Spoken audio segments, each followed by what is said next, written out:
Sekali lagi bismillahirrahmanirrahim. Assalamualaikum warahmatullahi wabarakatuh. Innal hamdalillah nahmaduhu wa nasta'inuhu wa nastaghfiruh wa na'udzu billahi min syururi anfusina wa min sayyiati a'malina may yahdihillahu fala mudhillalah wa may yudlilhu falan tajida lahu waliyyan mursyida. Asyhadu an la ilaha illallah wahdahu la syarikalah wa asyhadu anna Muhammadan abduhu wa rasuluhu la nabiyya wa la rasula ba'da. Ikhwati fillah ma'asyiral hadirin wal hadirat, Bapak-bapak, ibu-ibu yang dimuliakan Allah, mari sama-sama kita awali kajian kita dengan mengucapkan puji dan syukur kepada Allah Subhanahu wa taala. Alhamdulillah pada malam yang penuh berkah ini atas izin dan karunia Allah Subhanahu wa taala kita bisa sama-sama duduk di majelis ilmu di tempat yang paling dicintai oleh Allah Subhanahu wa taala. Khairu biqa'il ardi masajidullah. Tempat yang paling mulia dan yang paling dicintai oleh Allah Subhanahu wa taala itu adalah masjid-masjidnya. Sekarang kita berada di tempat yang mulia dan kegiatan yang mulia dan dicintai oleh Rasulullah sallallahu alaihi wasallam. Rasul kita sangat mencintai majelis ilmu. Rasul berpesan kepada para sahabatnya, kalau seandainya kalian nanti tiba-tiba nampak dan lewat di sebuah taman surga, kalau bisa mampir-mampirlah di situ. Ada sahabat yang bertanya, apa itu taman surga itu ya Rasulullah? Rasul menjawab, taman surga itu adalah majelis-majelis ilmu. Luar biasa waktu yang kita gunakan pada maghrib ini, mudah-mudahan dicatat sebagai amal soleh dan bisa memperberat timbangan amalan kebaikan kita. Sama-sama kita juga harus berselawat dan salam untuk Rasulullah sallallahu alaihi wasallam. Allahumma salli ala Muhammad wa ala ali Muhammad. Mudah-mudahan kita semakin taat kepada sunnah-sunnahnya. Mudah-mudahan kita semakin bangga untuk berada di atas sunnahnya. Akan ada banyak tantangan untuk mempertahankan sunnah Rasulullah sallallahu alaihi wasallam. Tetapi yakinlah bahwa apapun tantangan itu mudah-mudahan Allah mudahkan kita untuk menghadapinya sebagai bukti bahwa kita benar-benar cinta dan rindu kepada Rasulullah sallallahu alaihi wasallam. Mudah-mudahan di akhirat kelak semua kita bisa mendapatkan syafaat dan pertolongan dari beliau. Amin amin ya rabbal alamin. Ikhwati fillah ma'asyiral hadirin wal hadirat rahimani Allahu wa iyyakum. Kembali pada malam hari ini kita melanjutkan kajian maqasid asy-syari'ah fil ibadah, maqasid asy-syari'ah dalam ibadah. Kita belum masuk kepada bab-bab ibadah yang dimaksud, tetapi kita masih berada pada bahasan-bahasan awal dalam kajian maqasid asy-syari'ah. Yang terakhir yang sudah kita bahas adalah semua syariat yang diturunkan oleh Allah Subhanahu wa taala itu bertujuan untuk menjaga 5 hal pokok dalam kehidupan kita. Apapun hukumnya, semua ketentuan yang ada dalam syariat Allah Subhanahu wa taala tujuannya adalah untuk menjaga 5 hal yang asasi yang biasa disebut dengan ad-daruriyatul khamsah. Apa yang 5 itu? Nah, ini kemarin sudah kita singgung sedikit-sedikit, walaupun tidak terlalu mendalam. Di antaranya adalah menjaga agama. Kalaulah syariat ini tidak diturunkan oleh Allah, tidak tahu kita bagaimana cara kita beragama, maka turunlah hukum-hukum Allah, baik perintah maupun larangan, agar agama kita terpelihara. Yang taat kepada hukum itu berarti agamanya terpelihara. Tapi kalau seandainya dia mulai mendurhakai hukum-hukum tersebut, mendurhakai Allah dan Rasulnya, berarti agamanya sudah mulai tidak terpelihara. Agama yang dimaksud bisa persoalan akidah, bisa persoalan ibadah, bisa persoalan muamalah, dan semua hal yang menjadi ketentuan agama. Dilarang kita untuk melakukan syirik agar tauhid kita terpelihara. Karena semua perbuatan syirik itu pasti akan bertentangan dengan makna-makna tauhid. Tidak akan pernah bertemu, menyatu antara tauhid dengan syirik. Mustahil. Dia tidak pernah bertemu dan menyatu. Kalau dia sudah melakukan perbuatan-perbuatan syirik, pasti tauhidnya sudah mulai cedera, tercemar. Ketika dia mampu menghindarkan semua bentuk perbuatan syirik, berarti itulah tauhid yang murni. Itulah makna la ilaha illallah yang harus ada dalam hati kita, yang semata-mata liwajhillahi subhanahu wa ta'ala. Jadi yang pertama itu untuk menjaga agama. Yang kedua, syariat ini turun adalah untuk hifzun nafs, untuk menjaga diri, menjaga jiwa. Jiwa kita ini harus terpelihara, harus terjaga. Dan Allah lah yang paling tahu bagaimana cara menjaga diri dan jiwa itu. Maka diturunkan pula lah hukum-hukum oleh Allah agar kita tidak sakit, agar jiwa kita tetap sehat. Apapun nanti perbuatan yang dapat merusak fisik dan jiwa kita, Islam pasti melarang. Dulu yang kita contohkan seperti makanan. Ada makanan-makanan yang diharamkan oleh Allah Subhanahu wa ta'ala. Kenapa diharamkan oleh Allah? Tidak mungkin Allah mengharamkan sesuatu yang baik. Itu rumus. Tidak mungkin Allah mengharamkan kalau dia baik. Ketika Allah mengharamkan sesuatu, pasti karena di situ tidak baik. Oh beda, wa apa akibat itu lain soal. Karena eloknya mana itu dia akal awak elok kayaknya tuh. Tapi ketika Allah yang melarang, pasti itu sesuatu yang tidak baik, yang mungkin bisa merusak. Kenapa Allah larang kita memakan hewan-hewan yang berbisa? Kenapa Allah larang kita memakan bangkai, memakan daging babi? Apapun makanan jika mengandung unsur babi maka menjadi haram. Jadi tidak lomak aja dicair. Kalau pakai minyak babi dulu lomak, lalu sekarang makanan udah.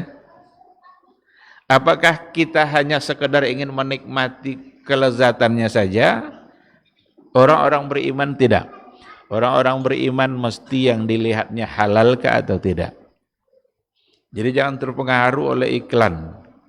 Kalau iklan itu diumumkannya makanan-makanan tuh, ini bisa meningkatkan kecerdasan anak, bisa meningkatkan DA, DHA, macam-macam lah itu. Orang kalau berbelanja, yang ditengoknya apa? Komposisi. Gizinya berapa, apa vitamin yang bisa diambil nanti dari makanan itu, apa manfaat yang akan didapatkan.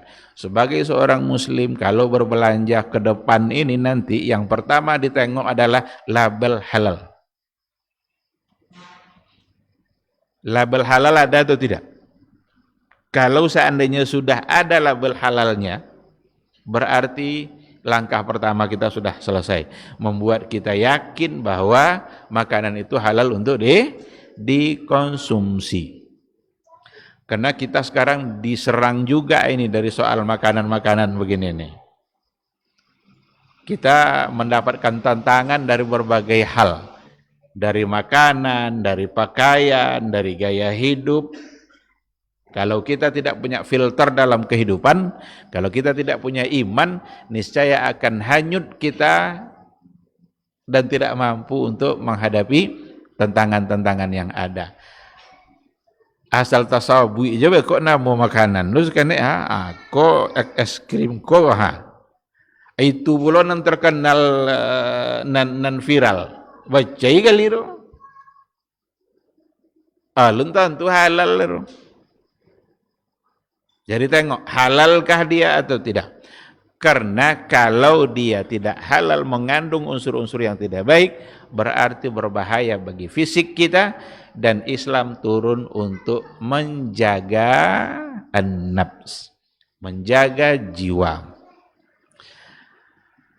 Yang ketiga, menjaga akal, hifzul akal. Jadi Islam ini, syariat ini turun itu untuk menjaga agar akal kita sehat. Kenapa akal kita harus sehat? Karena akal itu adalah mahattatut taklif. Terminal pembebanan itu kita menjadi orang mukallaf ini karena akal yang sehat.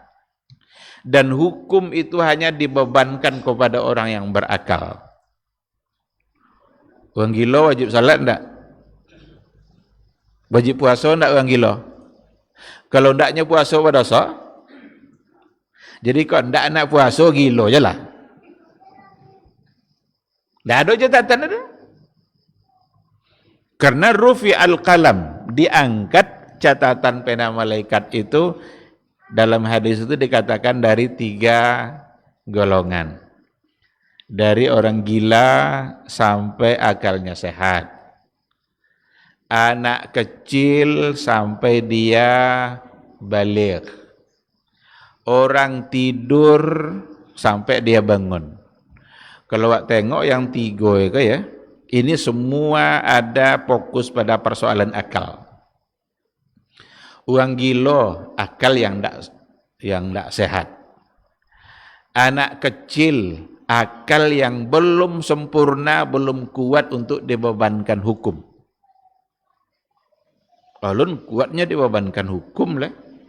Karena akal yang belum sempurna, akal yang sangat sederhana. Dia belum bisa memikirkan apa untuk ke depan. Apa yang lama kau itu saja. Anak kecil, karena akalnya memang belum sempurna sampai nanti dia baligh. Jadi kalau anak kecil tidak puasa, tercatat sebagai dosa? Jawabannya tidak. Banyak sekali dalam hukum-hukum fikih kita, syaratnya baligh. Puasa, kapan wajibnya? Baligh. Salat, kapan wajibnya? Baligh. Jual beli, baligh. Anak kenek boleh transaksi beli mobil? Enggak. Enggak ngerti dah. Dengan dirinya saja belum mengerti. Dengan uang dia belum mengerti. Kalau di bay tu kau 2.000, 5.000 yang bau-bau tu, kan ada waktu lebaran ada 5.000 bau-bau tu, dak kena sanang lah. Bay tu kau 50.000 lah buat-buat, dak nio kiranya buat. Kalau awak mana mau 50.000 bila buat-buat atau 5.000 bau? Kalau awak, muka 2 lah kan? Ambil kau 2. Kalau anak kecil yang bau dah ambil deh, nya 5.000 gonya. Itu pertanda bahwa dia tidak mengerti, nak mengerti uang. Jadi belum pas untuk dibebankan hukum. Sedangkan orang yang tidur, karena memang saat tidur itu akalnya sedang tidak berfungsi. Oleh karena itu kesalahan apapun yang dilakukan saat tidur tidak dicatat sebagai dosa. Lafaz cerai yang diucapkan oleh suami saat dia mimpi jatuh talak. Umpama mimpinya, hei istriku kamu saya ceraikan. Tapi kau mimpi kan? Ndak ya. Ndak lo pura-pura mimpi. Betul-betul mimpi. Kalau pura-pura kadang tak takut nyabuin kan? Jatuh tak talaknya? Tidak, karena dia melakukannya dalam keadaan tidak sadar, akalnya sedang tidak berfungsi. Kalau keluar kata-kata kotor dari lidahnya, dicatat sebagai dosa? Tidak. Kalau ada orang non-muslim mimpi mengucapkan 2 kalimat syahadat, pas jago langsung muslimnya?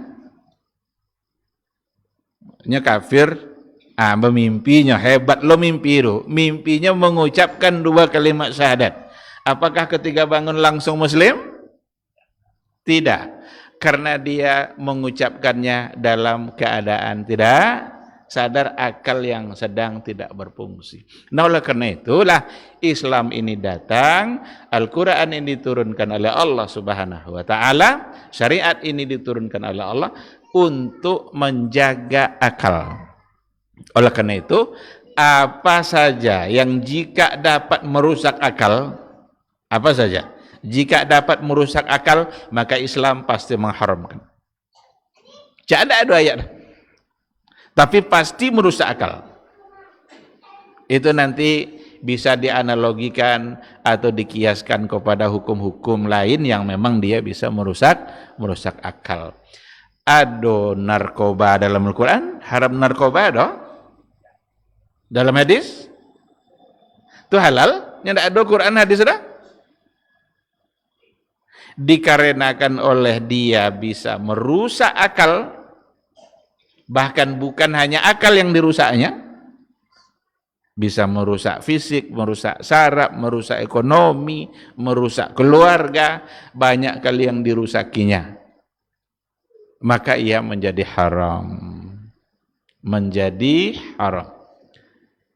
Yang ada dalam hadis dalam Al-Quran, larangan khamar. Kalau khamar ada, kata Rasul, kullu muskirin khamrun. Segala yang bisa memabukkan itu adalah khamar. Wa kullu muskirin haramun. Dan semua yang memabukkan itu hukumnya adalah haram. Khamar ada. Innamal khamru wal maisiru wal ansabu wal azlam rijsun. Al-Quran yang bilang najis, hukumnya haram, fajtanibu, harus itu dijauhi. Innahu min amali syaitan, itu perbuatan syaitan. Ketika yang ada hanya khamar, lalu dianalisa oleh para ulama, kenapa khamar itu diharamkan? Dapatlah kesimpulan bahwa khamar bisa merusak yang tadi itu. Merusak akal, merusak fisik, merusak saraf, merusak ekonomi. Dan yang tadi itu, ekstasi, sabu-sabu, ganja, narkoba lainnya, walaupun tidak ada dalam Al-Quran, tapi akibatnya sama, maka hukumnya juga menjadi sama. Ini yang disebut dengan kias.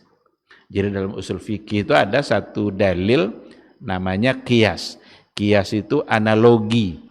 Bagaimana kita menyamakan hukum untuk masalah-masalah yang baru yang tidak ada nas, kita samakan hukumnya dengan masalah yang sudah ada nas, masalah lama, dikarenakan oleh ada kesamaan illat, ada kesamaan sebab. Jadi yang ketiga, agama ini turun untuk menjaga akal. Jangan sekali-kali rusak akal kita. Kalau kita rusak akal kita, berarti kita merusak sesuatu yang asasi bagi kehidupan kita. Orang kalau landak akal lah, tidak ada harga diri dia. Kadang ada akal kayaknya, sesalah cakap je kayaknya, anggap je bagi dia tidak ada akal. Tak ada akal angganya, ada akalnya, cuma tak salah cakap.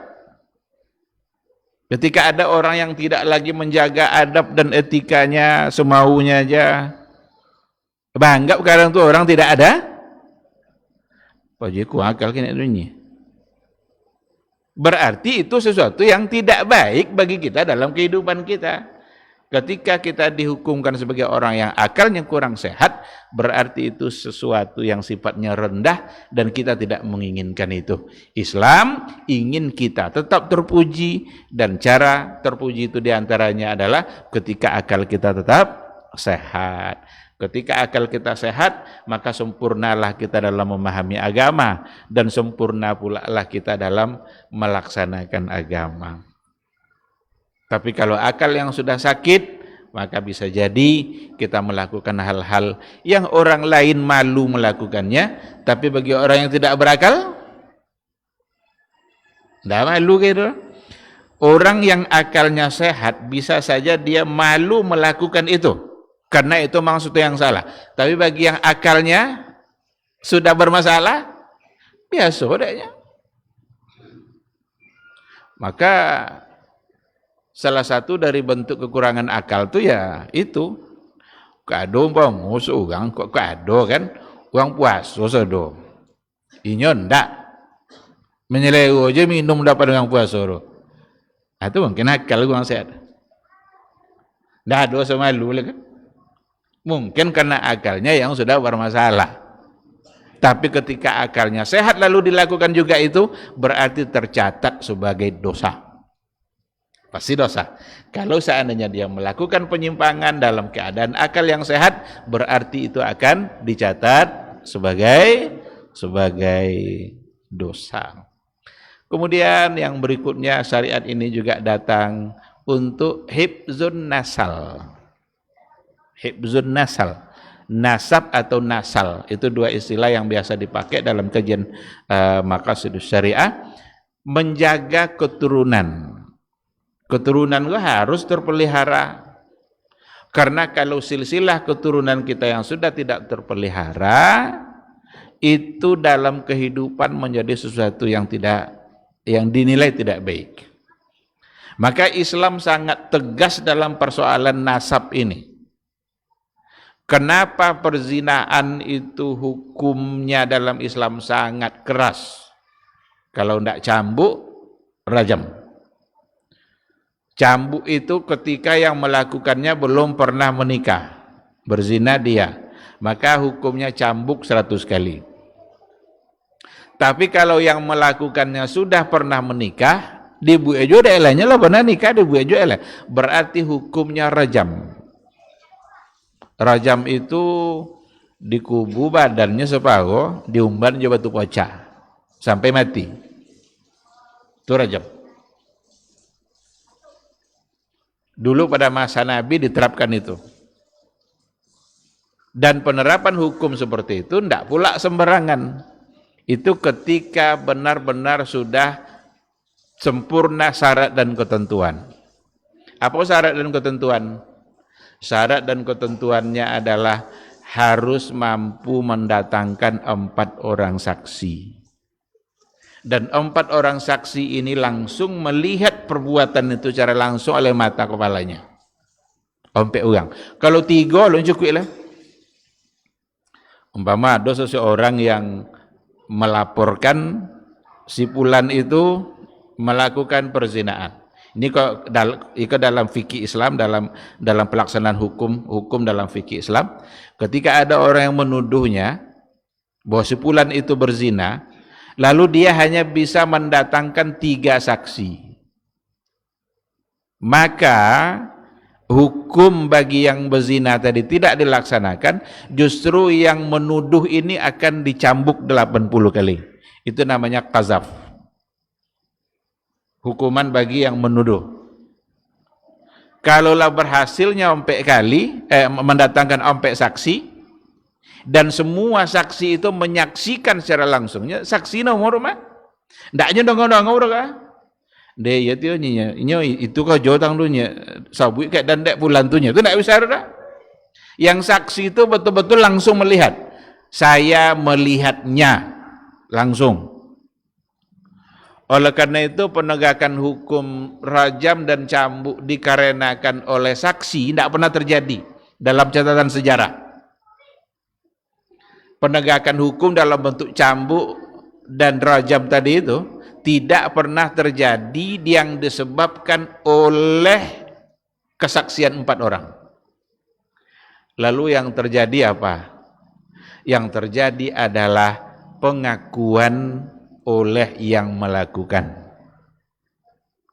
Datang ke Nabi, ya Rasulullah, tolong cambuk dan ya Rasul, tolong rajam dennya. Apa doanya? Berarti pengakuan. Adalah seorang wanita datang kepada Rasulullah, ya Rasulullah, iko hamil, kok hanya hamil karena zina. Tolong hukum saya ya Rasulullah, agar saya bersih dari dosa. Apa kata Rasul? Nantilah dulu sampai lahirnya. Ala lahir dibawa anak kenek jaga ke Rasulullah, ya Rasulullah, ini anak saya sudah lahirkan. Sekarang tolong hukum saya.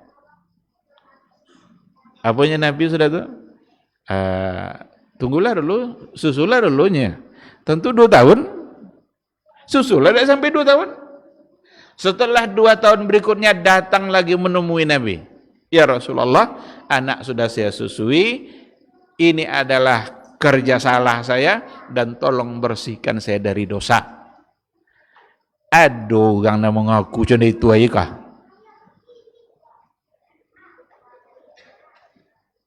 Lah di baik, so dia kan bisanya baik kan? Tidak tahu Nabi dah. Tapi karena kekuatan iman yang dia punya, kekuatan iman yang ada di hatinya, membuat dia benar-benar ingin dibersihkan. Dan dia datang terus, diundur, datang jitawi. Akhirnya ditegakkanlah hukum itu oleh Rasulullah SAW dan dirajam. Pada saat dia dirajam itu dilempar pakai batu, ada darah yang terpancar kena pakaian sahabat dan dimaki-maki oleh sahabat tadi karena pakaiannya kena darah. Apa kata Rasul? Jangan kamu maki dia. Kalau diukur taubatnya ini dengan taubatnya Ahlul Madinah, kalah Ahlul Madinah. Atau dalam satu riwayat kalau ditimbang bagaimana keinginan taubatnya itu dengan 60 orang Madinah, ada dalam satu riwayat dikatakan seperti itu, maka lebih berat ukuran taubat yang dia lakukan. Jadi jangan coba-coba dimaki dia. Karena dia benar-benar ingin mendapatkan kebersihan dari dosa dan agar dimaafkan oleh Allah Subhanahu wa taala. Itu yang ngado. Tapi berdasarkan saksi itu tidak pernah terjadi. Penegakan hukum zina karena saksi itu tidak pernah terjadi. Ini tidak sonang mendatangkan sampai uang saksi. Harus lo nengok sodo. Mungkin yang pertama mungkin masih nengok. Di bolo yang kedua mungkin masih nengok. Di bolo yang ketiga, selesai kok ya. Kalau selesai kok ya berarti tidak nengok lah, tidak nampak lah. Berarti tidak bisa. Wajib melihat perbuatan itu dia lakukan. Itulah yang namanya saksi itu. Nah, tetapi dikarenakan oleh kekuatan iman yang mereka miliki, maka mereka mengaku bahwa mereka bersalah.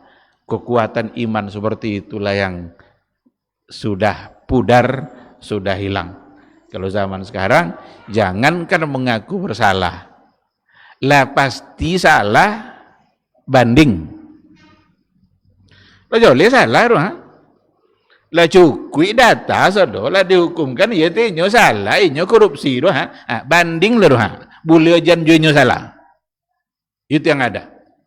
Jadi sangat tidak berbanding. Ikhwati fillah.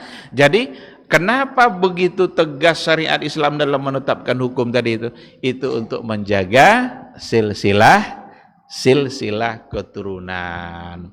Nanti masalahnya banyak dalam persoalan ini, ada turunan masalah. Kenapa Islam itu mengharamkan LGBT? LGBT itu haram. LGBT itu penyakit. Sekarang ingin dianggap LGBT sebagai hak azazi. Ini ada propaganda internasional dalam persoalan ini. Bagaimana dipaksakan agar LGBT itu diterima dan dianggap sebagai hak azazi.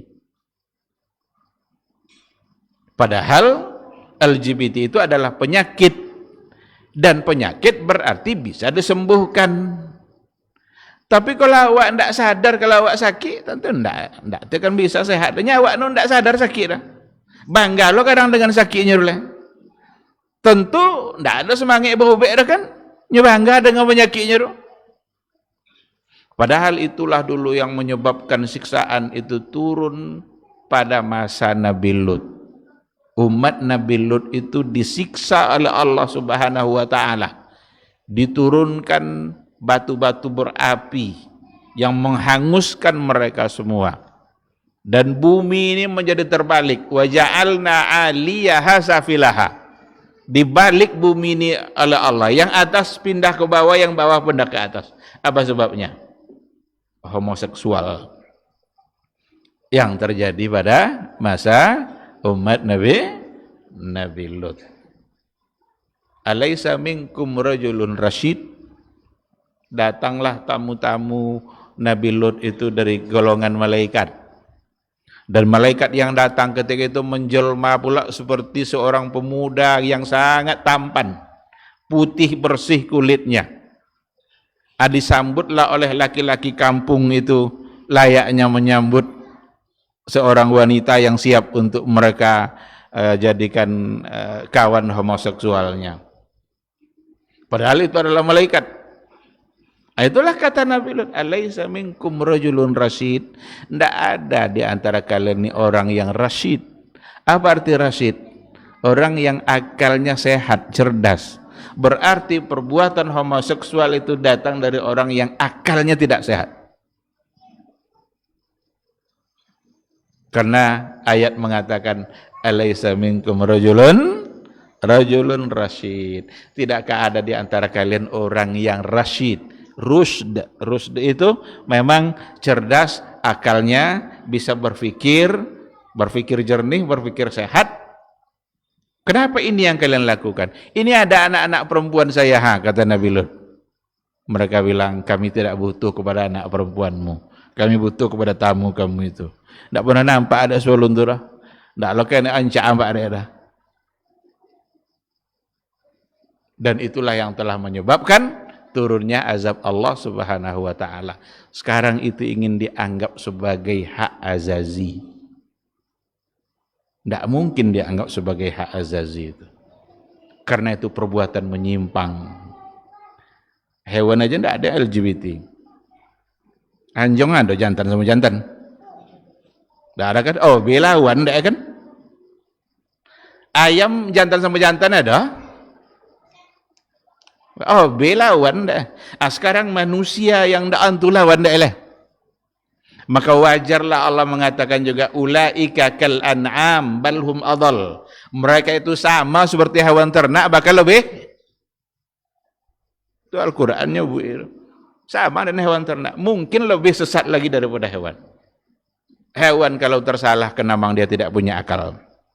Tapi kalau manusia yang tersalah padahal dia diberikan akal oleh Allah Subhanahu wa taala, tapi banyak di antara mereka yang bangga di atas kesalahannya, bahkan ingin dianggap sebagai hak azazi. Ndak jole dok ke depan ke. Kalau ndak sehat akal dewan-dewan, mau diketuk palu do bos itu jadi hak azazi.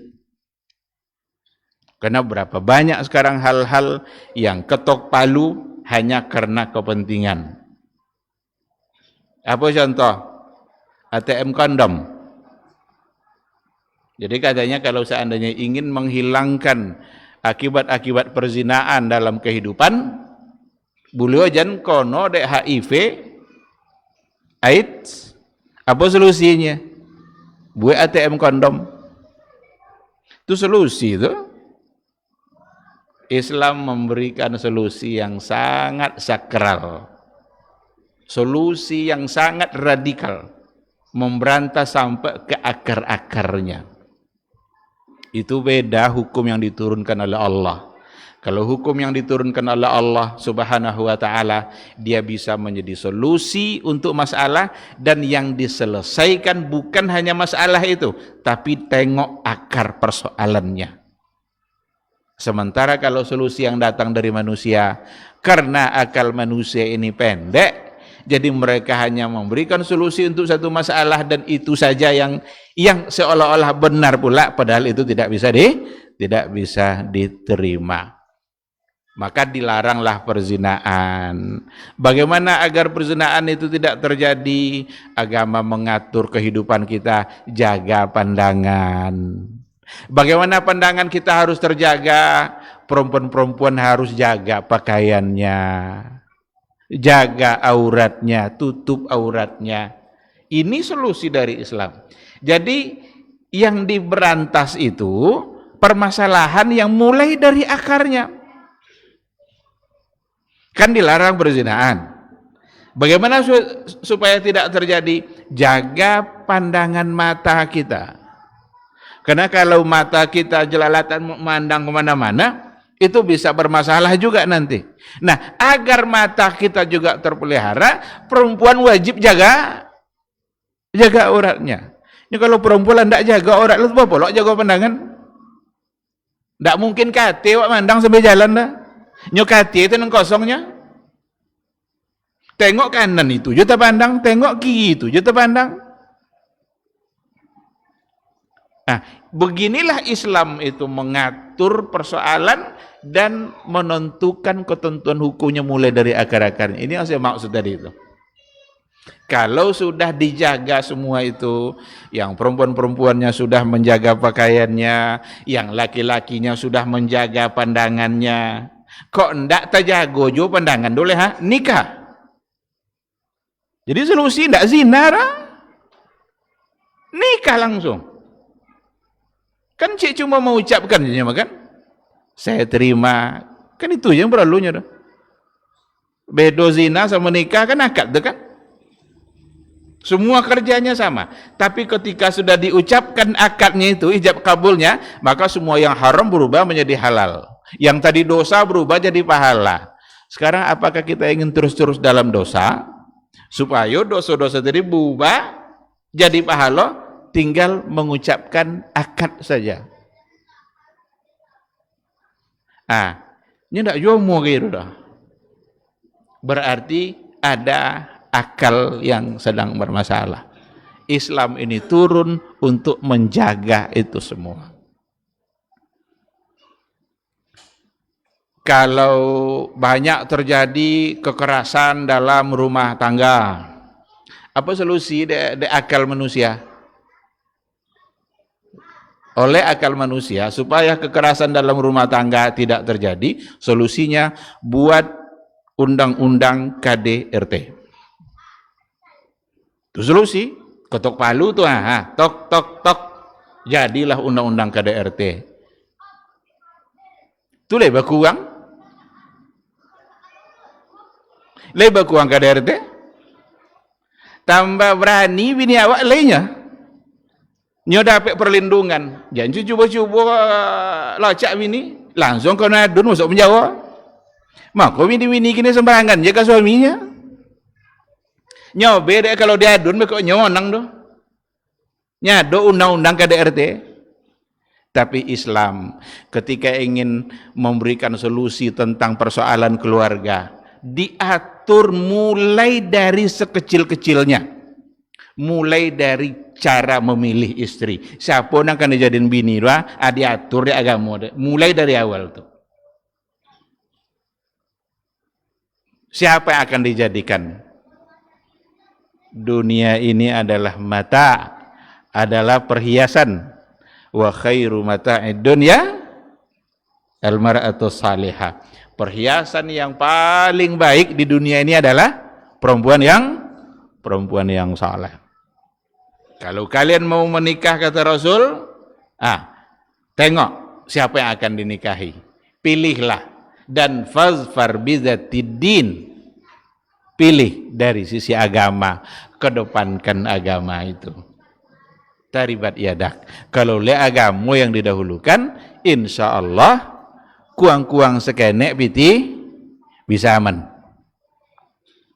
Tapi kalau seandainya kecantikan yang didahulukan tapi tidak beragama, dapat melibadah asyara minta ada. Nyancak tentu perlu badak. Ndaklah dua agama dah. Topeklah suami kurang piti kata tu. Apa yang akan terjadi? Itu akan terjadi berantakan dalam rumah tangga.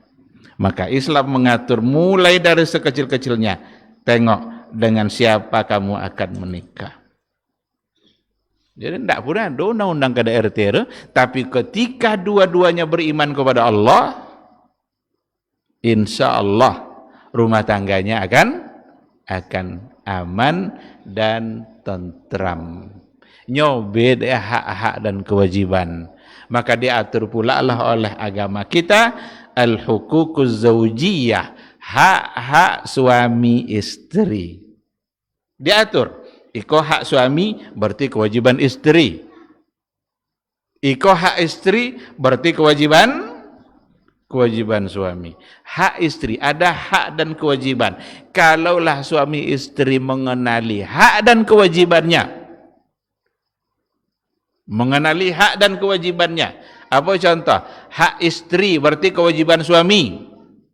Pertama kali mahar. Mahar itu menjadi hak suami, hak istri, kewajiban suami. Dan mahar ini murni menjadi milik istri. Harta mahar ndak ada hak awak untuk memakai itu dah, kecuali kalau diizinkan oleh istri. Ndak ada boy yang pemua dijual diam-diam cincin mahar potong, berdosa. Karena itu hak dia. Jadi yang pertama kali mahar. Dan mahar itu listihlalil furuj, untuk menghalalkan faraj, untuk menghalalkan kehormatannya. Dan mahar itu bukan harga perempuan, karena perempuan itu nggak bisa dihargai dengan mahar yang kadang-kadang hanya seperangkat alat sholat. Kalau le seperangkat alat berat le jadi enggak. Kalau seperangkat alat sholat kadang enggak lo pakai dek rupanya mahar nomo maka enggak boleh singgung-singgung dah. Ada kadang mahar Quran. Bau tahu Quran tu. Berarti enggak baca-baca tu kan. Nya mahar tu enggak untuk disimpan dah. Kalau memang Quran mahar betul untuk dibaca. Eko bau je mahar lampai tahun nikah sebau itu je bu. Jangan-jangan tidak pernah deh. Tidak pernah dibuka. Yang penting bukan memberikan Qurannya itu, membacanya. Nah, ini contoh kewajiban. Ada lagi nanti nafkah. Berarti nafkah itu kewajiban suami. Suami wajib memberi nafkah istrinya. Berdosa seorang suami kalau tidak memberi nafkah istrinya. Tetapi kewajiban nafkah tidak ada dari istri untuk suaminya. Caklah kayo bini itu. Tidak mau memberi nafkah ke lakinya. Tidak berdosanya dah. Karena memang bukan kewajiban dia. Jadi nafkah kewajiban. Pahami baik-baik. Karena itu kewajiban berarti wajib terlaksana. Dan karena itu adalah hak berarti wajib dia dapatkan. Maka kewajiban ada pada laki-laki. Bukan pada perempuan. Meskipun perempuan boleh dia punya andil dalam ekonomi keluarga, tetapi itu sifatnya tatawwu' wa sadaqah. Itu bukan sebagai satu kewajiban. Tapi bagi suami adalah kewajiban. Maka tidak boleh suami memberikan zakat fitrah ke bini dah. Karena bini itu dalam tanggung jawab suami. Tetapi seorang istri boleh bayar zakat fitrah ke suaminya karena bukan tanggung jawab dia. Jadi kebetulan ndak do biti mama kan? Abang, aku zakat fitrah dan ke abang lah. Bininya bayar zakat fitrah kayaknya sah enggak? Boleh, sah. Karena memang suami bukan tanggung jawab istri. Dan kita hanya tidak boleh memberikan zakat fitrah itu kepada orang yang berada dalam tanggung jawab kita. Nah, begitu juga nanti dengan si istri, dia punya kewajiban yang harus dia jaga, harus pula dia jaga. Kewajiban itu berarti menjadi hak suami. Apa di antara contohnya? Haqqut ta'ah, hak dalam mentaati. Seorang suami memang itu menjadi hak dia untuk mendapatkan ketaatan dari istrinya. Istri lebih wajib taat kepada suami daripada ayahnya. Lebih wajib taat kepada suaminya daripada ayahnya. Kata suaminya, pindah lawak kaunya. Jangan awak di Kuala je lainnya. Pokan lawaknya. Payah usaha si kau mapokan nancak ampat sampai usahanya kan? Koknya suami kah? Kata ayahnya, kamu jangan pindah. Siapa yang harus dia ikuti?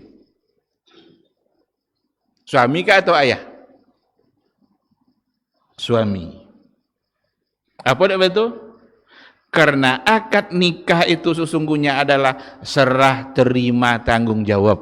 dari seorang ayah kepada suami. Sebelumnya ayahnya yang bertanggung jawab dalam kehidupan perempuan ini. Ketika sudah akad berlangsung, saya nikahkan kamu dengan anak saya, berarti dia sudah menyerahkan tanggung jawab itu. Kalau kalunya kok di rumah terjadi sesuatu di jalan, orang tak tahu ada anak siapa, tak itu yang dah. Tapi apanya? Laki siapa, bini siapa orangnya? Tak ayah awak siapa, orang bini siapa orangnya? Makanya seorang istri kalau mau keluar rumah dan jarak yang jauh, izin kepada suami itu ke ayah. Suami. Karena kalau terjadi sesuatu, semua akan menjadi tanggung jawab suami. Jadi kok ndaknya ya, iyonya laki dulu. Tapi kalau ayah diikutin ayalah nyinya. Baiklah kau sama ayah kau runyinya. Dan Cina nak mau pindahnya. Kalau ndak mau pindah, apalah kau sama ayah kau. Dan Cina nak mau pindah. Oleh karena itu, pahami baik-baik ketika Islam mengatur hak-hak suami istri itu kalau ditaati ya, ndak ada guna undang ke RT itu ndak ada guna lah. Justru ketika undang-undang itu sudah sah, justru yang terjadi adalah semakin banyak istri-istri yang membangkang kepada suaminya karena dia merasa mendapatkan perlindungan. Samunya undang-undang anak, kan ada anak dan perempuan kan. Guru kini lebih takut ke anak sekolah daripada anak sekolah ke guru. Kalau sahabat guru wangi ke anak itu dilaporkan, iko guru kok kono kan. Padahal dalam soal pendidikan ada reward, ada punishment. Ada hal-hal yang wisawak baik puji-pujian, baik hadiah, baik lo sanksi bagai itu ndak boleh melacak anak. Kalau nakalnya ndak boleh dihukum. Itu masalah. Kau pegang telinga anak beko kalau diadun di anak dua bisa guru masuk menjawab. Banyak contoh-contoh guru jalan kau nak batakkan bagi depan anak-anak tu. Dia apa tu? Dia ada undang-undang tadi. Jadi lebih berani anak kepada guru sekarang daripada guru kepada anak. Itu tidak akan jadi pendidikan tu. Nyo guru tu caranya opon terjadilah nyo lewat dapat gajinya. Jadi orientasinya bukan lagi mendidik, tapi justru sekedar dapat. Nyo kok wangi awak lo kanunya. Itu masalah. Tapi sekali lagi kalau dalam Islam mengatur hukum dan menyelesaikan masalah mulai dari akar yang terkecil. Itulah beberapa contoh tadi. Baik, ikhwati fillah, ma'asyiral hadirin wal hadirat rahimani Allah wa iyyakum. Masuk waktu Isya, barangkali kita istirahat dulu dan kita jawab suara azan. Insyaallah nanti kita sambung.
La ilaha illallah Muhammad Rasulullah sallallahu alaihi wasallam.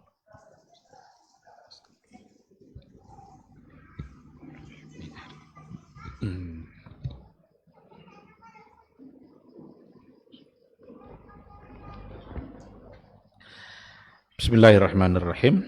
Alhamdulillah wassalatu wassalamu ala Rasulillah wa ala alihi wa sahbihi wa mawala. Ikhwati fillah, ma'asyiral hadirin wal hadirat rahimani Allah wa iyyakum. Jadi itu sedikit gambaran tentang hifzun nasal atau hifzun nasab, menjaga keturunan dan menjaga keluarga. Syariat Islam ini diturunkan oleh Allah agar keluarga kita terpelihara. Jadi memang kalau kita mau nyaman dalam keluarga, tidak ada teori lain. Tidak ada teori-teori lain selain daripada kembali kepada teori yang ada dalam Al-Quran dan hadis Rasulullah sallallahu alaihi wasallam. Dalam hadis dikatakan tunkahul mar'atu li arba'. Perempuan itu dinikahi karena 4 hal.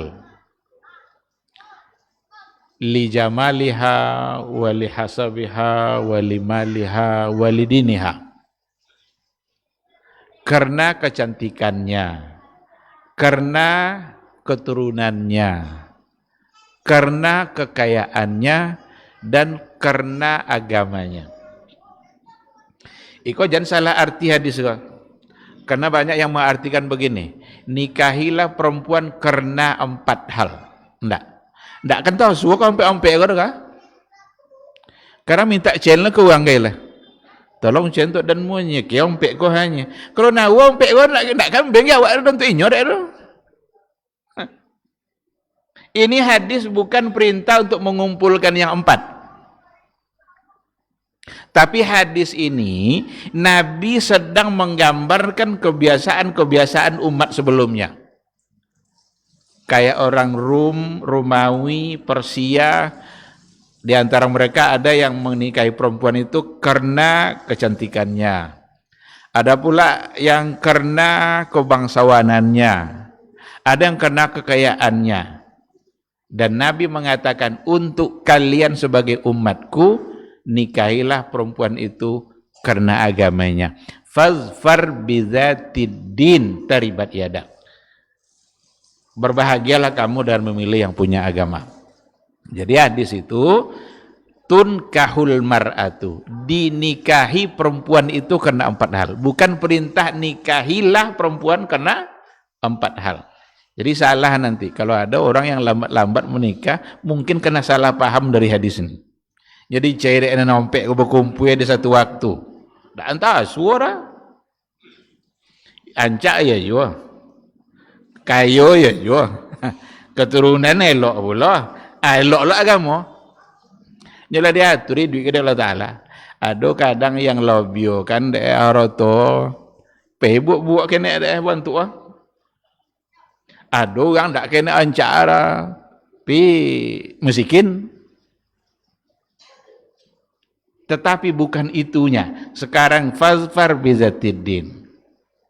Kedepankan agama. Maka ini sebenarnya wasiat Rasul kita untuk umatnya, agar umatnya dalam menikah mendahulukan agama, bukan mendahulukan kecantikan, bukan kekayaan, bukan keturunan, tetapi adalah mendahulukan agama. Ini dia.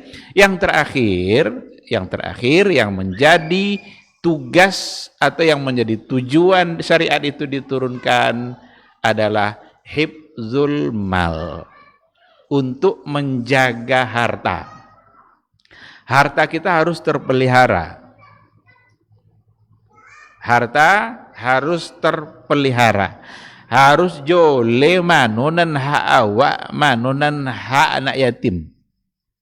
Manonan punya pengurus, manonan hak untuk fakir miskin. Harus jelas.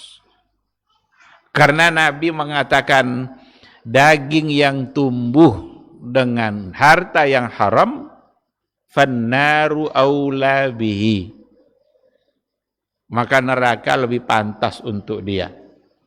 Daging yang tumbuh dari harta yang haram, maka neraka lebih pantas untuk dia. Ini semua gambaran dari aturan-aturan agama kita agar harta terpelihara. Harta terpelihara itu dari dua sisi, dari cara mendapatkannya dan dari cara bagaimana mendistribusikannya. Nyawa punya roha, awak yang mencai, halal bagi awak. Tu boleh bebas jawab menggunakan untuk apa nyawa. Agama mengatur. Oleh karena itu agama melarang mubazir, melarang israf. Israf itu berlebih-lebihan. Mubazir, kalau mubazir berlebih-lebihan je. Tapi ada beda. Wala tubazzir tabzira. Janganlah kalian melakukan perbuatan yang di situ mubazir. Innal mubazzirina kanu ikhwana syayatin. Karena orang-orang mubazir itu adalah saudaranya syaitan. Kalau israf menggunakan sesuatu lebih daripada batas kebutuhan. Jadi menggunakan sesuatu lebih daripada batas kebutuhan. Sedangkan mubazir menggunakan sesuatu belum pada tempatnya. Nyona abu lahir pila bawalin HP paling mahal. Apa guna? Itu mubazir. Kalau israf lebih dari yang seharusnya, perlu 3 ambil 5. Makanya kalau pergi pesta, ambil sesuai yang dia bin. Kadang bahasa ngajo lo tinggian kayak seperti gor. Apa ndak bin cunya, sangko congok dengan enggaknya. Betinggian bahasa ngajo lo betinggian. Kalau ndak akan dimakan, jangan diambil. Ambil sodo perlu. Makanya ada hadis Nabi, bi'sat ta'amul walimah. Makanan yang paling jelek itu makanan walimah. Apa sebab? Kok kalau salah-salah paham enggak? Ndak nak pedek dah kan? Sebabnya, yang pertama tadi banyak mubazir situ. Baca acak bekok tu kan? Ambil daging 2 potong, habis cik. Tu cik kah? Ndak kan ambil ruang lalu. Pasti terbuang. Yang kedua, sebabnya di walimah itu yang dimuliakan orang berpunya. Orang yang tidak berpunya, orang miskin, nak makan, nak ndak. Tapi kalau datang bekok pakai mobil mewah, godang kado, itu sodo panitia ikut menyambut itu. Ni godang kado. Coba kalau datang orang miskin. Ya Pak, masuk Pak, makan Pak. Nak makan, nak indak. Makanya bi'sat ta'am. Padahal yang jarang makan daging doang miskin itu ya. Mungkin enggak dalam seminggu tu dek lah ada pesta dapat dia makan daging. Uang kayu tiap malam dicair seorang beli lemak tu dek. Pon yang lagi le malam ke mana? Lemak lagi lah bisa dua dicuba dek. Tapi orang miskin jarang menikmati makanan enak-enak seperti itu. Kini nyobulo yang tidak dihargai. Maka Nabi bilang bi'sat ta'am. Itu makanan yang paling jelek. Maka ada dulu kisah-kisah para hukama pada masa dahulu. Kisah-kisah hukama pada masa dahulu. Entah lapona bocitan si kontaulun. Ada diundang untuk pergi makan. Diundang pesta. Hadir dia. Tapi dia menggunakan pakaian yang biasa-biasa saja. Pas datang ke tempat pesta itu, tidak dulin doang dah. Nyu pakaian biasa-biasanya. dek ndak dipedulin, sementara orang lain dijamu dan disambut balik diubah baju deh. Pakai pakaian paling bagus, yang pokoknya mewah lah datang, langsung disambut. Ketika disuruh makan, disodorkan makanan, ambillah udah masukkan ke saku-saku baju saudara. Diisi deh kantong baju saudara. Hah? Apa jaannya Kang? Kalian menghargai saya karena baju ini, bukan karena saya. Maka yang paling pantas menikmati lauk ini adalah baju. Masuk kantong deh baju. Tadi kau tuh biasa-biasa baju, ndak sambil udah kan? Berarti kan kena baju kan? Berarti baju lah yang pantas untuk menikmati. Itu tuh kisah-kisah para hukama dulu. Perlu juga baca-baca kisah-kisah macam itu. Jadi untuk harta dari mana kita mendapatkan dan untuk apa kita gunakan? Karena nanti pertanggungjawabannya di akhirat kesan dua jawab pertanyaan untuk orang tua kan? Dari mana dan untuk apa? Islam ini datang untuk mengatur itu semua. Ndak ada dek mentang-mentang awak punya tuh bebas juga ngunun untuk apa aja, ndak. Tetap untuk sesuatu yang diridhai oleh Allah Subhanahu wa taala. Kalau kita gunakan harta kita untuk hal yang tidak diridhai oleh Allah, berarti kita sudah salah guna dan nanti diminta pertanggungjawabannya. Maka hifzul mal, untuk menjaga harta. Harta kita harus halal. Kita harus bedakan mana yang milik kita dan mana yang milik orang lain. Ketika sudah sampai nisab dan haulnya, berarti ada sebahagian yang bukan lagi menjadi milik kita, tapi sudah menjadi hak awak punyanya, tapi sudah menjadi hak orang lain yang dititipkan oleh Allah kepada kita, dan itu semua adalah bentuk dari ujian keimanan. Aturan-aturan seperti itu sesungguhnya adalah untuk menjaga harta. Kenapa dalam jual beli itu dilarang adanya kezaliman? Nggak boleh kita menipu, harus bebas dari itu semua, dan tidak boleh ada gharar. Gharar itu ketidakjelasan. Jangan kalian melakukan transaksi. Naha Rasulullah sallallahu alaihi wasallam an bai'il ma'dum. Ada lagi an bai'il gharar. Rasul melarang untuk melakukan praktek transaksi jual beli barang yang tidak jelas, barang yang tidak ada dan yang ada ghararnya. Dilarang. Kenapa demikian? Hifzul mal. Agar harta kita terpelihara. Nah, diatur oleh agama. Putih baru yandu lah bajual.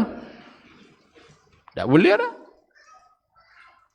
Putih baru manggaru kalau be condo manggaranya kan. Bapa kan dijual lah iya. Apa boleh kau tutu dengan harga mangga, maka tidak boleh. Apa sebab? Kata Nabi apa? Siapa yang menjamin bunga dan putik itu akan jadi buah? Bisakah yang pemilik mangga menjamin ikan akan jadi sodo-sodo? Tidak. Seandainya sudah ada transaksi jual beli umpamanya, janjan bunga kok berguguran sodo, tidak akan jadi sih jodoh. Siapa yang dirugikan? Pembeli. Atau di toko-toko aja, kok jadi separuh lah, berdasarkan kebiasaan separuh jadi kah?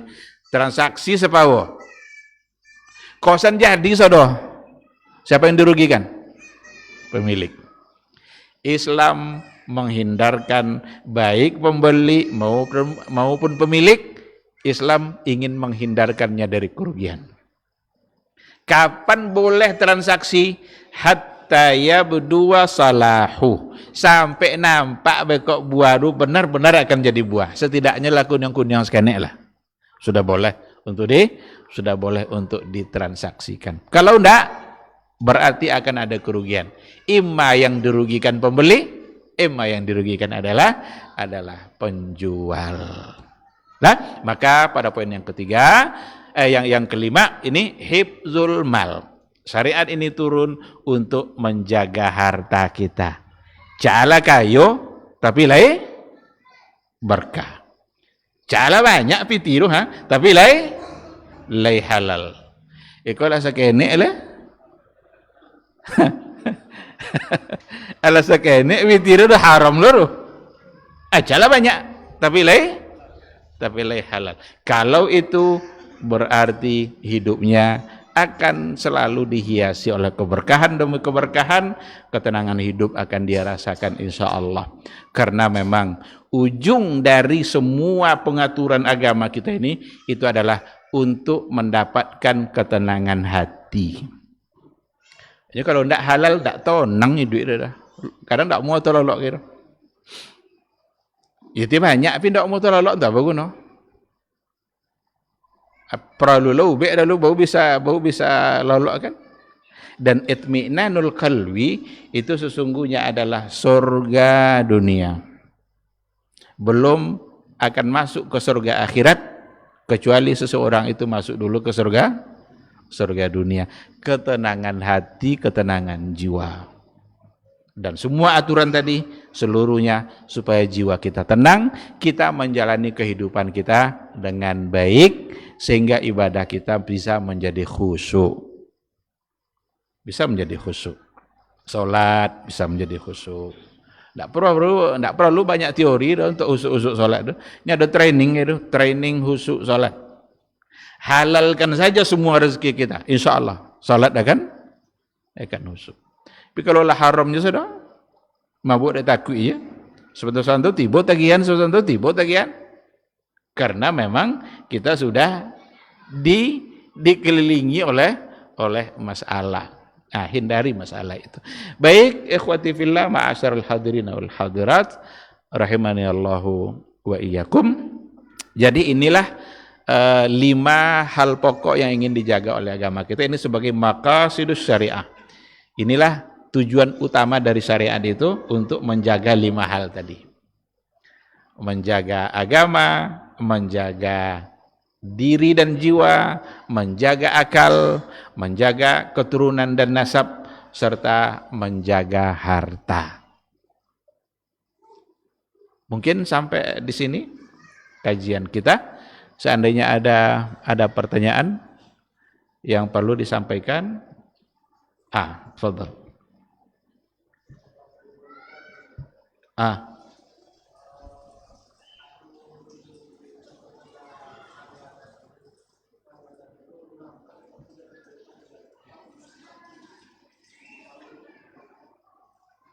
Untuk esok pagi bukan esok pagi jadi baru.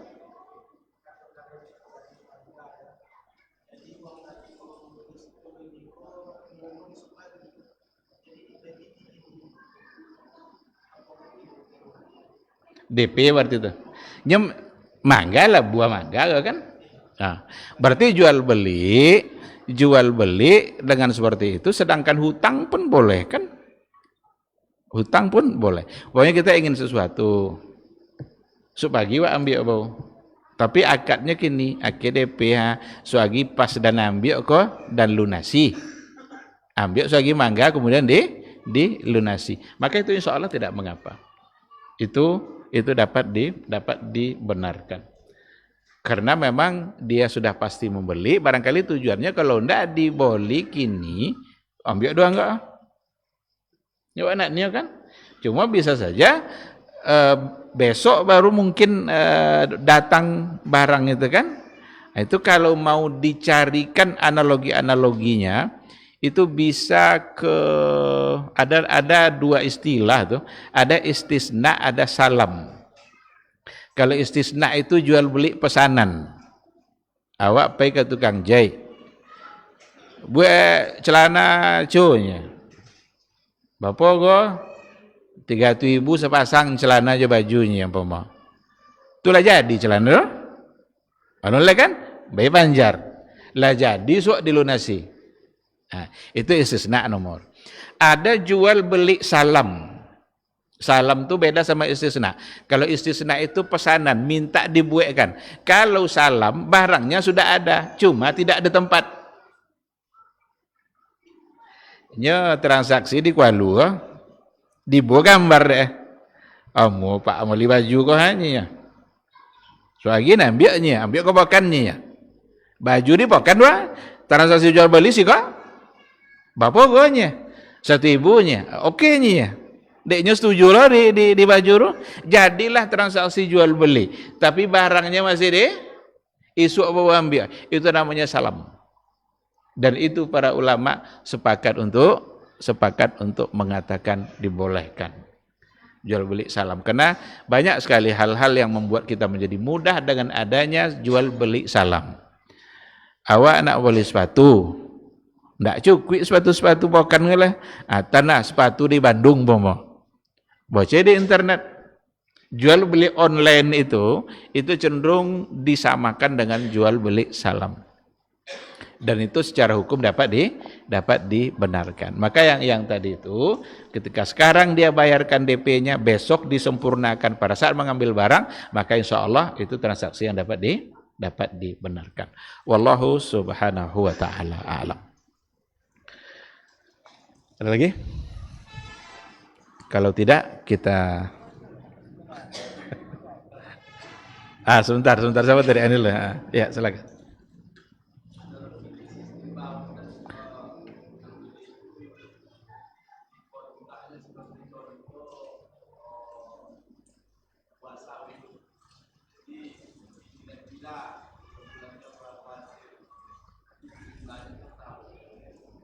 Langsung dijumlahkan saat itu. Tidak bisa. Nyalun tentu lah. Itu runan tidak bisa tu. Menonton kan terjadi tu ha. Iko buah mangga ko biasa 2/3 jadi kan. Biasa iyo tentu itu tidak bisa dipastikan. Kalau seandainya terjadi transaksi pada saat itu dengan keadaan seperti itu, maka berarti tidak dibolehkan. Isu baru dipastiin. Lah jadi isu sodoha, lah nampak, berarti baru diberikan kepastiannya. Kalau cek tandai ya tandailah. Tapi belum dalam bentuk transaksi jual beli. Ini itu dilarang oleh Nabi. Dilarang naha Rasulullah sallallahu alaihi wasallam an bai'its thimari qabla buduwi salahiha. Nabi melarang untuk melakukan transaksi buah-buahan sebelum nampak buduwi salah, sebelum nampak baiknya.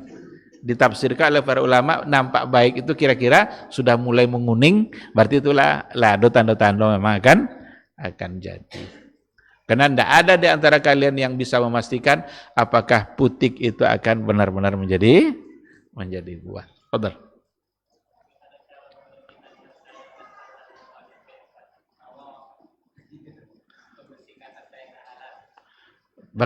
Bagaimana cara membersihkan harta yang tidak halal?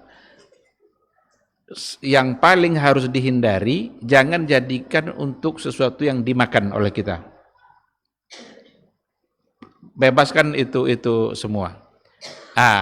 Ada di antaranya yang mengatakan, kalau seandainya umpamanya ada orang yang sudah terlanjur membuka sebuah usaha, dan ternyata di situ barulah dia menyadari ada hal-hal yang menyimpang dan dia ingin membersihkan dirinya dari hal-hal yang menyimpang. Kalau dipakai itu awak tentu enggak awak ingin bersih nomor kan, berarti bukan untuk kita tapi untuk yang lain. Yang lain gapoh kemana pai. Ada yang mengatakan gunakan untuk sesuatu yang bersifat umum dan fasilitas umum. Umpamanya jadi untuk kembali tanah nimbun jalan-jalan becek, atau untuk membuat WC umum umpama, dan yang lain sebagainya. Ada yang mengatakan seperti itu. Karena kita sudah terlanjur tanpa sepengetahuan dan sekarang barulah kita menyadari. Kalau dibakau lebih tiru, enggak lo mungkin kan? Maka lebih baik digunakan untuk sesuatu yang bersifat yang tadi itu. Ada pembahasan itu dibahas oleh para ulama juga ketika uang riba kita tidak ambil. Uang riba biarlah di bank dulu, enggak ambil. Awak hanya mengambil hak saja. Ada sebagian yang memang dapur ininya. Biar kita bebas. Karena itu adalah sesuatu yang tidak dibolehkan oleh syariat. Sebagian mengatakan cenderung untuk biarkan saja. Tetapi ada sebagian yang mengatakan kalau dibiarkan jangan-jangan uang itu digunakan untuk hal-hal yang justru jangan-jangan mau kembali kepada merusak Islam. Kalau itu di tangan orang yang bukan Islam, jangan-jangan digunakan untuk sesuatu yang bisa merusak Islam. Maka sebagai ada yang membolehkan untuk mengambilnya, tetapi menggunakannya untuk kepentingan-kepentingan seperti yang tadi itu. Wallahu subhanahu wa ta'ala alam. Baik, ikhwati fillah.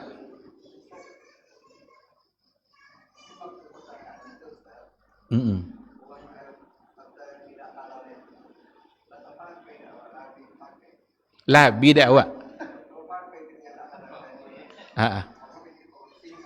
Iya.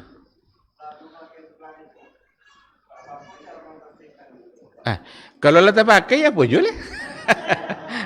Tentu bertaubat kepada Allah Subhanahu wa taala, memperbanyak istighfar, nyula labi. Ketika ada hal-hal yang berkaitan dengan hak-hak orang lain, kalau bisa kembalikan. Kalau bisa dikembalikan kepada orangnya jika memang harta itu berhubungan dengan hak orang lain. Yang ndak untuk awak sedia kok untuk tetangga awak sedia kok awak je membiah alabi awak balik. Kalau memang kita punya kemampuan untuk melakukan itu. Tapi hal-hal yang apa namanya itu yang sulit untuk kita menentukan tak punya siapa itu ndak, yang penting alabi, berarti tidak ada cara lain kecuali memperbanyak istighfar dan memperbanyak sedekah ibadah-ibadah sunnah yang lain. Keluarkan harta kita untuk hal-hal yang memang bermanfaat bagi banyak orang. Mudah-mudahan dengan cara itu Allah mau untuk memaafkannya. Wallahu subhanahu wa ta'ala alam. Ya. Cukup? Baik, kalau tidak ada barangkali kita cukupkan sampai di sini. Mudah-mudahan majelis ini menjadi ibadah bagi kita. Semoga dicatat sebagai amal soleh yang akan memperpanjang catatan kebaikan kita. Semoga Allah selalu membuka hati kita untuk belajar dan untuk mengamalkan ilmu yang kita dapatkan. Terima kasih. Subhanakallahumma bihamdika asyhadu an la ilaha illa anta astaghfiruka wa atubu ilaik. Wassalamualaikum warahmatullahi wabarakatuh.